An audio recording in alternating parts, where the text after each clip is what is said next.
नमस्कार दोस्तों, success study Baloda YouTube channel में आपका स्वागत है। NMMS यानी national means cum merit scholarship exam की तैयारी के लिए मेंटल एबिलिटी के कुछ और नए प्रश्न आपके लिए लेकर के आए हैं।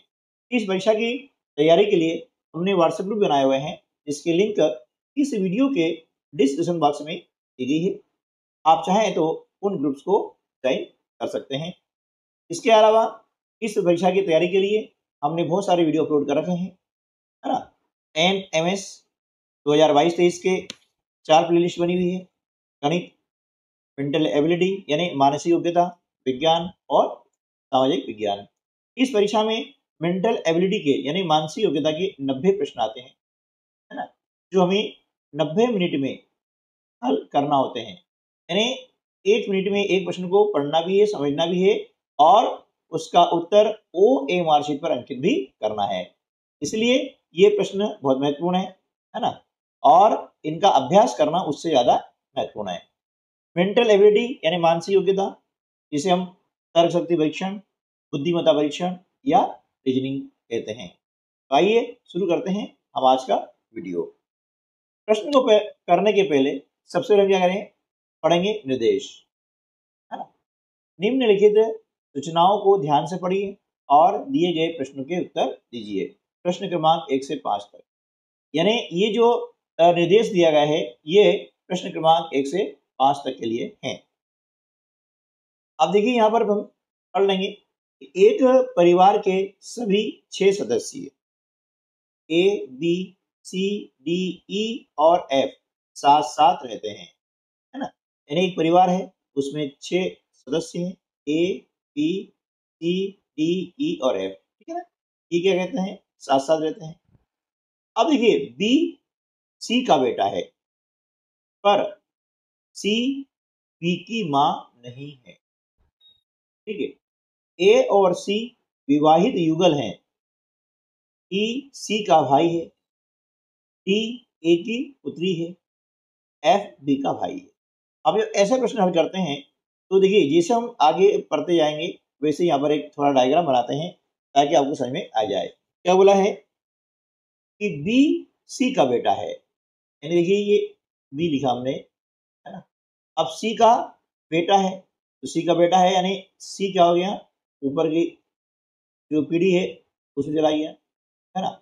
अब सी का बेटा है, अब बी बेटा है, देखिए हम क्या करेंगे, मेल के लिए प्लस का चिन्ह लगाते हैं ताकि पहचान में आ जाए, मतलब पुरुष के लिए प्लस का चिन्ह लगाएंगे और फीमेल यानी महिला के लिए अपन माइनस चिन्ह लगाएंगे। अब ये निर्धारित नहीं है कि सी पुरुष है या महिला है, इसलिए हमने इसको अभी कुछ नहीं किया है, आगे बढ़ेंगे। पर क्या लिखा, सी बी की मां नहीं है। अब मां नहीं है मतलब ये क्या है, पिता है ना, तो इसको हमने प्लस चिन्ह लगा दिया, ठीक है। इसे पढ़ते जाएंगे और यहाँ पर हम करते हुए चले जाएंगे। देखिए ये एक पीढ़ी ऊपर है और अब जैसे जो हमारी पीढ़ी है ना, यहाँ पर समानांतर पीढ़ी है, भाई बहन, है ना, ये यहाँ पर आएंगे। और हमसे ऊपर पीढ़ी क्या होगी, पिता माता, ठीक है। और उनसे ऊपर क्या होगा, दादा दादी नाना नानी, इस प्रकार से आगे चलते हैं। ए और सी विवाहित युगल हैं, ए और सी विवाहित युगल हैं, यानी देखिए ये इनकी पीढ़ी साथ में है। अब ए और सी विवाहित हैं, तो इसका मतलब क्या हुआ कि ए हो गई फीमेल, है ना, सी मेल है तो ए क्या हो गई, फीमेल हो गई, पुरुष और महिला हो गई, ठीक है। आगे चलते हैं। ई सी का भाई है, ये भी इसी में आएगा, इसी पीढ़ी में आएगा। ई जो है ये सी का भाई है ना, यानी ये भी पुरुष है, ठीक है। अब आगे चलते हैं। डी ए की पुत्री है, डी ए की पुत्री है, यानी ये पीढ़ी एक नीचे आ जाएगी, ये डी की पुत्री है। अब महिला है इसलिए हमने माइनस लगाया है, ठीक है। आगे चलते हैं। एफ बी का भाई है, ये बी का भाई है एफ, भाई है ने पुरुष आ गया, समझ रहे ना, ये हमने बना लिया। अब इसके आधार पर हमें यहाँ जो प्रश्न है इनके उत्तर देने होंगे। तो पहले क्या करें, इसको पढ़ें समझें और इस प्रकार से डायग्राम सा बना लें। अब आसानी से हम प्रश्न उत्तर दे पाएंगे कि परिवार में पुरुष सदस्यों की संख्या कितनी है, यानी परिवार में पुरुष कितने हैं। देखिए 1, 2, 3 और 4, तो हमारा उत्तर ए आ जाएगा। क्लियर हो गया, ठीक है ना। अब इसी को जो हम आगे कंटिन्यू करते हैं। अब देखिए अगला प्रश्न क्या आ गया है कि बी की माँ कौन है ना। बी की माँ कौन है, बी की माँ कौन है, अभी हमने आपको बताया है, कुछ डायग्राम को नोट कर लिया होगा आपने, है ना। ये क्या है, चलो अब इसको यहाँ पर एक बार और बना लेते हैं, है ना। ये इस प्रकार से, इसे क्या बोला, बी सी का बेटा है ना। बी, देखिए बी सी का बेटा है, ठीक है ना, ये सी हो गया। अब इसका बेटा है, यानी ये हमने लगाया प्लस का चिन्ह, पुरुष के लिए प्लस और महिला के लिए माइनस, ठीक है। अब आगे चलते हैं, एक बार और समझ लीजिएगा। सी बी की माँ नहीं है, सी बी की माँ नहीं है। अब माँ नहीं मतलब क्या, पिता है, ये हो गया, प्लस लगा दिया हमने। आगे चलते हैं, ए और सी विवाहित युगल हैं, युगल मतलब जोड़ा होता है। देखिए ये इन्हीं की पीढ़ी में आएगा, ए और सी, है ना, ये क्या है, विवाहित है। अविवाहित है, नहीं पुरुष है, तो ये हो गई महिला, ठीक है ना। अब ई सी का भाई है, ये इसी पीढ़ी में आ जाएंगे। ई जो है ये सी का भाई है, भाई है, पुरुष है, प्लस लगा दिए हम। अब डी ए की पुत्री है, ए की पुत्री है डी, अब पुत्री है इसलिए हमने क्या करा, माइनस चिन्ह लगा दिया डी, ठीक है ना। अब एफ बी का भाई है, ये एफ कहाँ गया, यहाँ पर आ जाएगा, भाई है यानी प्लस का चिन्ह आ जाएगा, पुरुष है, ठीक है ना। ये हमने डायग्राम बना लिया है। अब देखिए प्रश्न समझेंगे, बी की माँ कौन है। अब देखिए बी की माँ कौन है, अब देखो दोनों ही क्या है, विवाहित युगल है, तो बी की माँ हो गई, क्या हो गई, ए, है ना। बी की माँ क्या हो जाएगी, ए, तो ए कहां पर है, ऑप्शन डी में है, हो गया।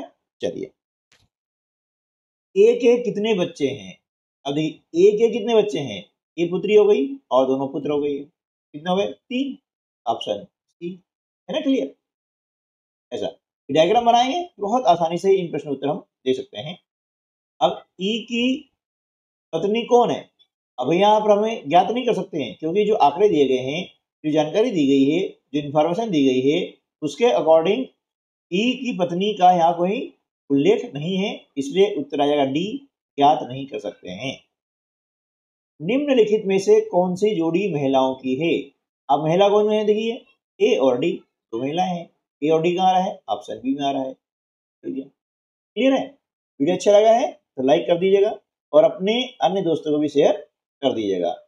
और इस परीक्षा में सफलता प्राप्त करने के लिए हमने आपके लिए बहुत सारे वीडियो अपलोड किए हुए हैं। ऐसा नहीं है कि ये गत वर्ष की वीडियो हमको नहीं देखना है ना, ऐसा कुछ नहीं होता है। ये जो कंसेप्ट होते हैं, है ना, ये हमेशा सेम रहते हैं। और इस परीक्षा में 20 से 25 कंसेप्ट मानसिक योग्यता के अंतर्गत पूछे जाते हैं, तो हमने हर कंसेप्ट पर वीडियो देने का पूरा पूरा प्रयास किया है।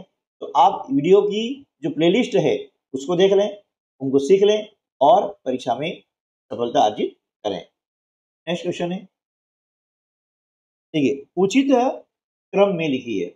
अब इस प्रकार प्रश्न आता है कि आपको एक से अधिक जो है शब्द दिए जाते हैं, वे शब्द किसी न किसी प्रकार से एक विशेष क्षेत्र से संबंधित होते हैं। अब वहाँ क्या होता है कि उनको क्रम से माना होता है कि पहले क्या आएगा, फिर क्या आएगा, फिर क्या आएगा, फिर क्या आएगा, है ना। इस टाइप के प्रश्न भी 1 से 2 आते ही आते हैं।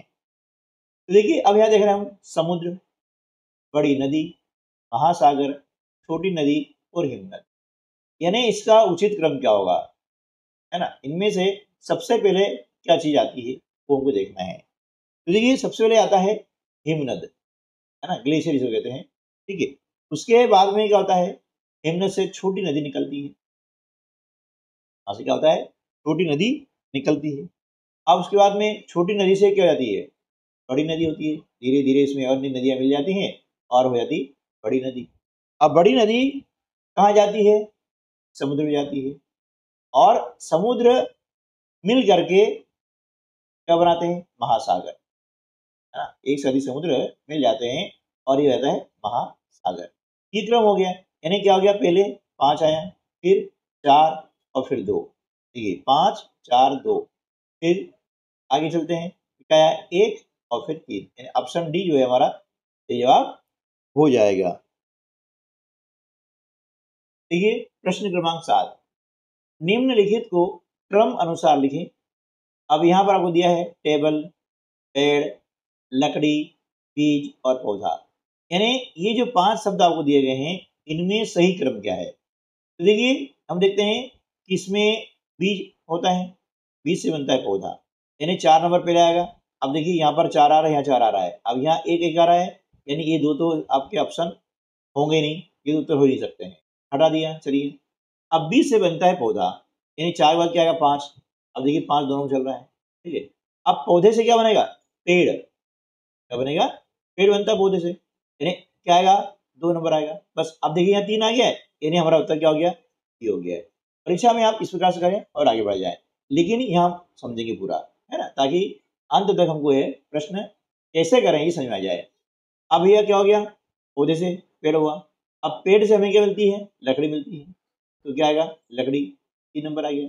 और लकड़ी से बनती है टेबल, ये 1 नंबर। इस प्रकार से आपको सही क्रम में जमाना है, ठीक है, समझ आया ना। अगला प्रश्न देख लेते हैं, निम्नलिखित को क्रम अनुसार लिखें।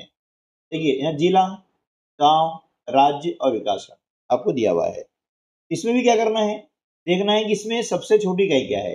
ये छोटी इकाई क्या है, गांव, गांव पहले आता है। देखिए 2 सभी में आ रहा है, यानी इसमें नहीं आ रहा, तो ये अभी हट गया। चलिए आगे चलते हैं, गांव से क्या बनता है ना, गांव से बनता है विकास खंड। गांव से क्या बनेगा, विकास खंड। विकास खंड में कई गांव होते हैं, ठीक है। तो 2 के बाद में क्या आ गया, 4 नंबर आ गया, क्या गया 4 नंबर आ गया। आप देख रहे हैं यहाँ 4 कहीं नहीं है, भले ही हमारा उत्तर सही हो गया, लेकिन आगे समझेंगे हम, ठीक है ना। बस परीक्षा ऐसे करना है, जहां डिफरेंस हुआ ना बस उसको देख लीजिए, उत्तर हमारा बिल्कुल सही रहेगा।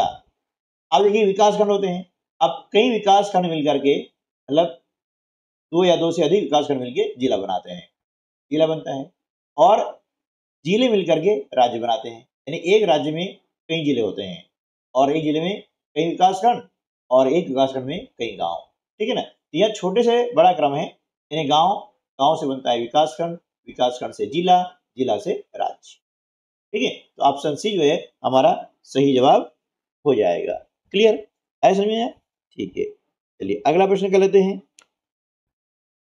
नीचे दिए गए शब्दों को अर्थपूर्ण श्रेणी में व्यवस्थित कीजिए। देखिए अभी जो प्रश्न आ रहे हैं इस टाइप के प्रश्न अभी आने लगे हैं, इसलिए आपको इन कंसेप्ट को समझना बहुत जरूरी है कि कौन कौन से कंसेप्ट इस परीक्षा में आ सकते हैं। इसके लिए हमने बहुत सारे वीडियो बनाए हुए हैं, आप इस चैनल के प्ले लिस्ट में जाकर के मानसिक योग्यता, है ना, एनएमएस मानसिक योग्यता का जो प्ले लिस्ट बनी हुई है वहां से बहुत सारे वीडियो आप प्राप्त कर सकते हैं, और इस वीडियो के डिस्क्रिप्शन बॉक्स में भी उसकी लिंक आपको दी गई है, वहां से भी वीडियो प्राप्त कर सकते हैं। अब देखिए यहाँ दिए हैं शब्द गरीबी, जनसंख्या, मृत्यु, बेरोजगारी और बीमारी। तो इनमें हमें क्या करना है, तो व्यवस्थित करना है, मतलब वही उचित क्रम में आपको लगाना है। तो देखिए भैया सबसे पहले क्या है, जनसंख्या, है ना, यानी 2 नंबर आएगा। अब देखिए 2 नंबर तीनों में आ रहा है, यानी सी वाला तो गया, ठीक है। अब 3 देखेंगे। अब जनसंख्या के बाद में क्या होता है, अब जनसंख्या के बाद में आती है बेरोजगारी, क्योंकि जैसे जैसे जनसंख्या बढ़ती है वैसे वैसे बेरोजगारी भी बढ़ जाती है, यानी 2 के बाद क्या आएगा 4। अब देखिए ये भी अलग हो गया आपका, अब बचा 2, ए और बी, है ना। अब देखिए अब बेरोजगारी हुई है, तो बेरोजगारी यदि होती है तो क्या आती है, गरीबी, यानी 1 नंबर आ जाएगा। 2 4 1, यानी ऑप्शन 1 हमारा सही जवाब हो गया, ठीक है। लेकिन इसको हम आगे समझेंगे, परीक्षा में सही करना है, जहां हमारा उत्तर मिल गया ना बस आप उसको टिक लगाओ, आगे बढ़ जाओ। अब देखिए गरीबी आती है, अब गरीबी जब आती है तो क्या होता है कि सही पोषण मिल नहीं पाता है ना, तो हो जाती है बीमारी, ठीक है। अब बीमारी हो जाती है क्योंकि गरीबी है ना, बीमारी हो गई है, इलाज करवा नहीं पाते हैं, तो अंततः उसकी मृत्यु हो जाती है। तो इस प्रकार से ये क्रम इसको हमें बनाना पड़ता है, ठीक है दोस्तों। तो आज की वीडियो में बस इतना ही, मिलते हैं अगले वीडियो में, तब तक के लिए नमस्कार, जय हिंद।